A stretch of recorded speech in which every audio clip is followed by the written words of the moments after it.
Hi viewers, দেখেন আমি আজকে চলে আসলাম রান্নার রেসিপি নিয়ে। টমেটো, ফুলকপি, আলু দিয়ে একটা রেসিপি।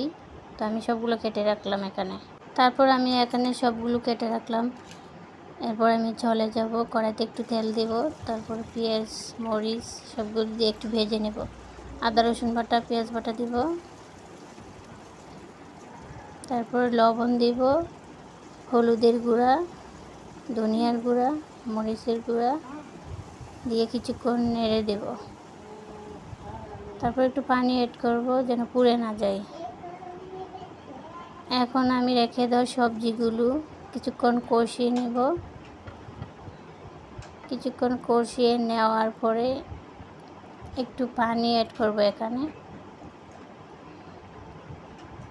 তারপর আমি এখানে ঢাকনা দিয়ে ঢেকে দিব। কিছুক্ষণ কষানোর পর দেখেন চলে আসলাম। এখন আমি মাছগুলো এখানে দিয়ে দেবো এক এক করে। তারপরে একটু নাড়া দিয়ে সবগুলো একটু ঢেকে দেব আমি। তো সত্যি অসাধারণ একটা তরকারি হয়েছে, সত্যি অনেক মজাদার।